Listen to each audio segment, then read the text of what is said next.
Ladies and gentlemen, welcome back to Driven Wyld. Today we are talking about something inside me said, do not text that person. Doordash driver says she quit because men started to change their name to women on the app. So on this episode of People Are Down Bad and Are Trying to Pull Shady Things, we have men who happen to be customers changing their name to women on the app because DoorDash doesn't verify who the customer happens to be. Oh, by the way, I'm a boy. No way!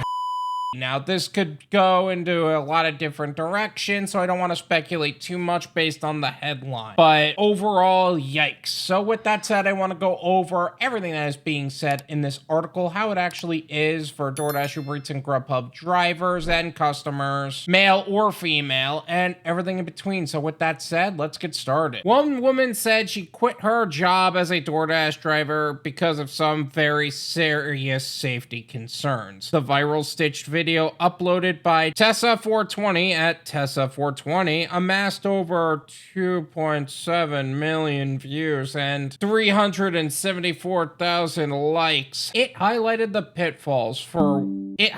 pitfalls of working for the app, especially as women. The things you do for content, huh? I'm going to leave her TikTok as well as her profile in the description so you can develop your own opinions on the subject. It began with another user, Deandra Kanu, asking why the service she receives while using the app appears to have changed.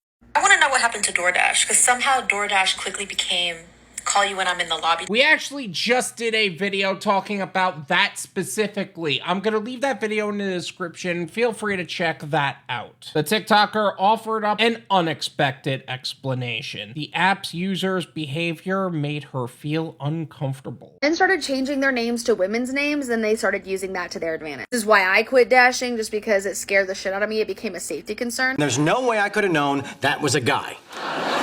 He was 6'2" and could palm a medicine ball. Okay, that's a whole lot of yikes. Forget the idea of delivering it all the way to the customer's door or not being able to get into the building or having issues with security. Forget all of that. Men on the platform are using women's names. Now, this can also be explained by saying, oh, I'm doing this with my girlfriend's app, or my girlfriend was actually ordering and I wanted to pick it up, or blah, blah, blah. Is it possible that this could be the case? I don't know. If I was a woman, specifically only working with women, and I keep delivering it to men, I start to raise that question in my head too. And who the hell are you? I am known by many names. Mountain Slayer, Thunder Lion, the Chocolate Axe. But you may call me Tiffany. Tiffany, huh? That's a pretty masculine name. Shouldn't be. It's a woman's name. But then again, on DoorDash, you're the only one who needs their ID verified because you're the one getting the background check, not the customer. Ultimately, she said she began to feel unsafe, which prompted her to quit her job as a dasher. There were so many weird things that happened during my time door dashing that the last 3 months, I literally brought a dude friend with me every single time. A dude friend, she says.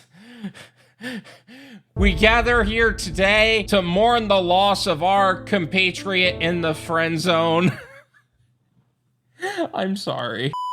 There were 2 big situations that happened that scared the absolute shit out of me and caused me to quit. One of them was an 80-year-old woman. She said that she had COVID and she said she was in a wheelchair, and that's why she needed me to bring it to her door because she needed me to hand it to her in her hands. No big deal. Of course I'm gonna do that. Second I turned on that street, I got a horrible feeling. Call it God, call it fate, universe, whatever you want to call it. But something inside me said, do not text that person until you are back safely in your car. I was lucky that I did that because the second that I hit submit, that 80-year-old woman's door, no, that was opened by a 6'3" man who literally walked outside to see if he could find my car. Okay, that's a whole lot of yikes. It's one thing if you're a guy and you're picking up an order for your girlfriend, right? But an 80-year-old woman who is wheelchair bound with COVID, and then a tall man opens the door looking for you? Honestly, I would have been skeptic right there. I'm a guy and I'm feeling uncomfortable.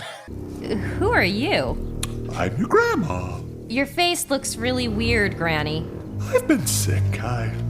Your mouth doesn't move when you talk. What big hands you have. And what big ears you have. What big eyes you have. Are we just gonna sit around here and talk about how big I'm getting? Granny, what bad breath you have. All right. Only once he saw that I had a dude sitting in the car with me did he like immediately retreat, grab the food, and go inside. I guess that dude was more intimidating than he was. Final straw was when this girl named Katie said she'd broken her leg and she lived in like a fucking 15-floor story walk-up. Hold on. 15-story walk-up? Where are there 15-story walk-ups? Like, I've seen 4s, I've seen 5s, I've seen places with broken down elevators, but 15-story walk-up? Yikes. Ah, my old enemy. Stairs. She needed me to bring it to her door because, hello, broken leg, I totally understand that. Easy peasy, I'm gonna do that for you. Again, I bring my same dude friend with me because I'm not walking into a 15-story walk-up apartment that I don't know. When it came to delivering for women, I always wanted to be a little conscious of, like, you don't probably want a man coming up to your door if it says that your delivery driver is a girl. So I was a little bit ahead of him, and I'm assuming that I just hit the peephole shot right before he did because Katie, the broken leg bitch, no, that door opened and there were 3 grown-ass, like, 30, 40-year-old men behind the door. And not a single broken-legged woman in sight, apparently. They obviously peeped that I had my friend with me. They said sorry and tried to close the door without even getting the food. I was like, don't you want the food? And they're like, oh, yeah, thanks. What? I just could no longer, like, hope that the person I'm dashing for is telling me the truth and who they are. Like, it just wasn't worth it anymore. Hold on a second. You just apologized and shut the door without even taking the food. Where are you delivering? Like, where is this happening? Because in my mind, 15-story walk-up, first of all, is already insane. But 15-story walk-up, and then after the 15 stories, you're not even going to take the food that you delivered? I would be reporting that to DoorDash right off the bat. That's number one. And number two, 3 grown 30, 40-year-old men behind the door. And this dude that was apparently with you was intimidating enough for you to be like, yeah, let's not. I don't know. I feel like there's something not being said here. But assuming all of this is real, yeah, I could see why these events would be a little intimidating for you. Is that a merit to quit? Maybe merit to change location, but I don't know what's actually possible for you. Other DoorDashers flooded the comments section with concerns about safety of using the platform as both a customer and worker. Yeah, that is one thing that needs to be addressed a little bit more effectively, is dealing with some shady people. You could say location all you want, and I will say location is a big factor, but that doesn't take away from all safety concerns. They take extra steps to verify drivers, yet not those same steps to verify the customers. User Zoe commented. You know, maybe they should start to have some sort of like ID verification for customers, because quite honestly, safety is a huge issue for these platforms, whether it's financial safety, whether it's physical safety, emotional safety. Think about it like this. This was 2 times where these things happened. This isn't the times where they actually did get caught or shot and they end up on the news, or they are just swept under the rug, and that's a huge issue. In fact, I just made a video talking all about gig worker safety and how it's gotten really bad. I will leave that video in the description. Feel free to check that out. But think about it like this. This situation is actually rather normal in some areas. What does that mean, up-and-coming neighborhood? Means the realtor didn't think he could move the house, saying drug-ravaged battlefield. In New Mexico, there was an issue that came up where 3 people with guns were shooting at a gig worker. And you know what happened to those 3 shooters that were caught and it was proven that they did do that?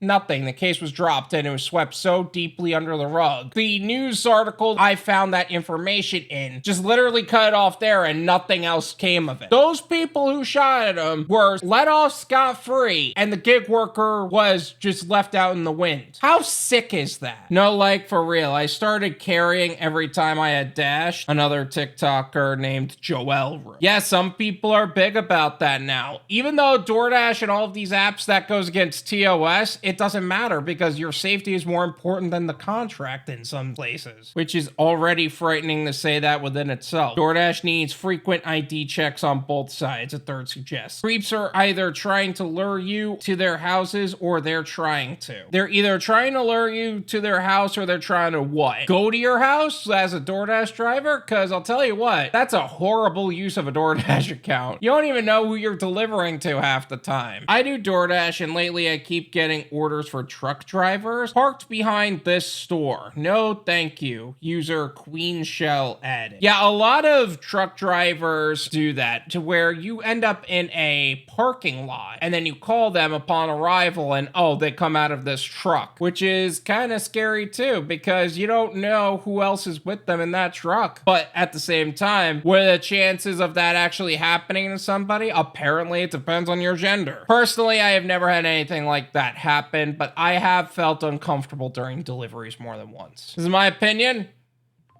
It's worth what you pay for it. None of you pay me. There you go. Gig worker safety is the most overlooked subject, whether you're a guy or a girl. Women especially, because apparently if this person didn't have her very scary guy friend with her, this would not work out in their favor at all. Because let's be honest, let's talk about what kind of person has to scare 3 grown 30 to 40-year-old dudes or a tall guy pretending to be an elderly woman. That's not just an average looking dude. That is a scary dude in my opinion. Wait for the monster. Whoa! Damn! I'm sorry, man. I thought this was the bathroom. Sorry. Lee, I got a big problem, man. This boy's on steroids. He got a head like Barry Bonds. Oh, no. Come on. And the large majority of us aren't bringing our significant others while we do this. We're doing this solo, which is why some people starting carrying pew-pews and carrying tools for these particular people, because why wouldn't they? If the companies are just going to implement phone app features that are going to fix the problem after the problem was already passed and over with, why bother expecting anything from them? Because they're not the ones giving a crap about your safety. You're the one that needs to give a crap about your safety. You're the one that needs to give a crap about your finances, and you're the one that needs to look out for you at the end of the day. DoorDash ain't gonna do that. No gig platform is gonna do that. Uncle Sam isn't really doing that, no matter how much they want to tell you they are. You gotta look out for you at the end of the day, because quite honestly, this crap is a little bit more normal than any of us would like to admit. Thank you so much for watching. I really appreciate it. As always, make sure to hit the like button, subscribe if you're new, and I'll see you guys next time. Peace.